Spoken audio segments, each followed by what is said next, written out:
Hi class 5, welcome to DPSJ.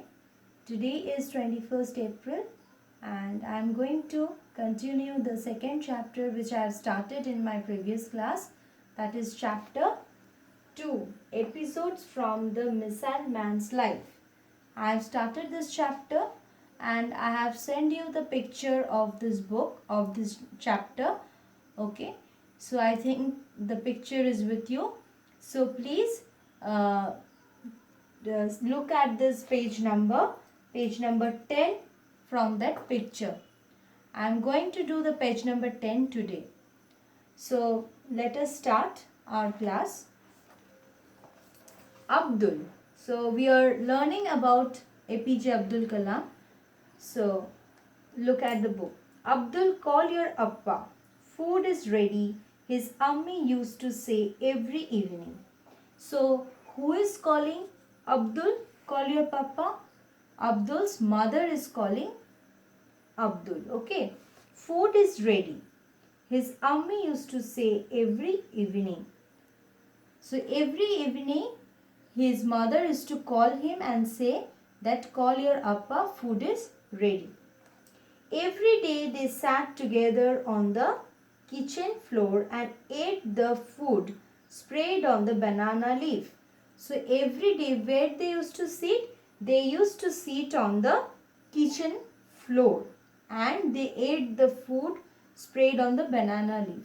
Means they were not using any plates for eating, but they were using banana leaf. I suppose you have seen banana leaf. Okay. So on the banana leaf they used to spread the food and they used to eat. What foods they ate? Rice, sambar, homemade pickle and coconut chutney was the feast that Dr. Kalam loved to eat. So here are some of the food items which Dr. Kalam liked to eat. What are the food items? Rice, sambar, homemade pickle and coconut chutney was the feast. So students, you know what is the meaning of feast? Feast means it is a special meal. Feast means a special meal.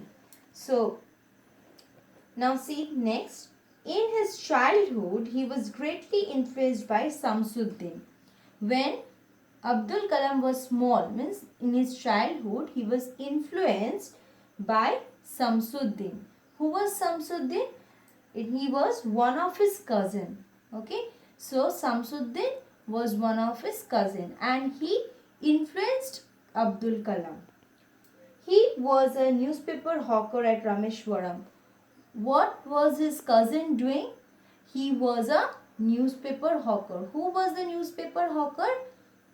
Samsuddin was the newspaper hawker at Rameshwaram. Okay. Now, Dinamani, a Tamil newspaper, was in great demand those days. So, what newspaper was in demand? Dinamani. Okay, the name of the newspaper is Dinamani. D-I-N-A-M-A-N-I. Okay, this is a Tamil newspaper which was very common or famous in those days.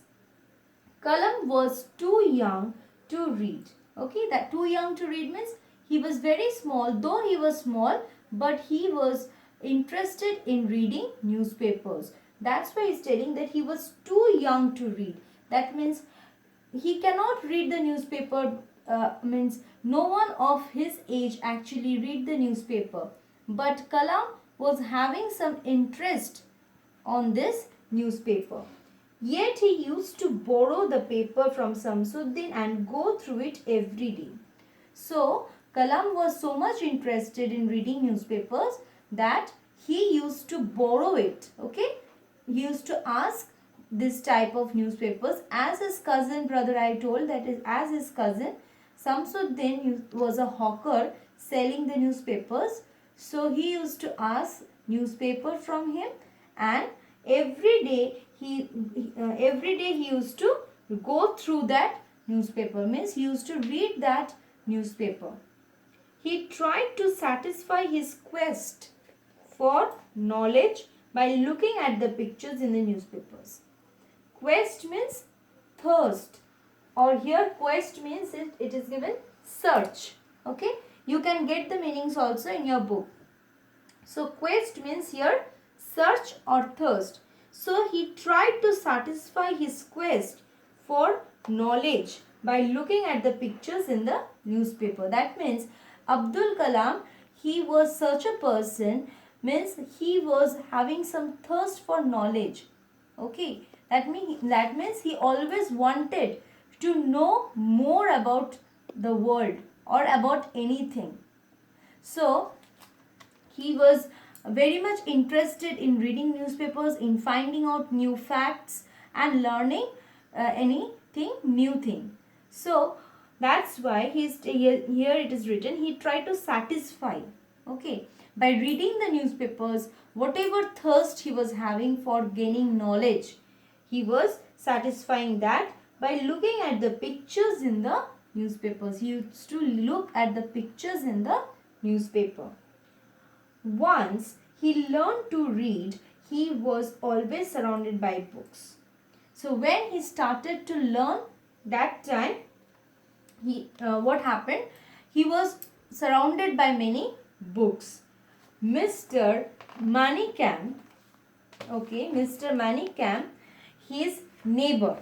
So his neighbor's name is Manikam, often said, Abdul, you are always sitting here in my library.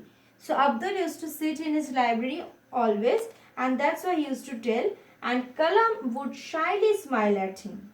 And Kalam smiled at Mr. Manikam. So what Mr. Manikam used to tell Abdul? That you are always sitting here in my library.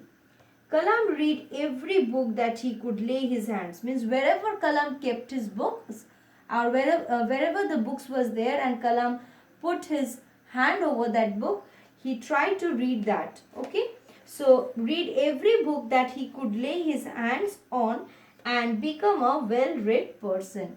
And slowly Kalam would able to read many books. So today we are going to finish here only, and next day we shall continue with the rest of the story. Thank you, students.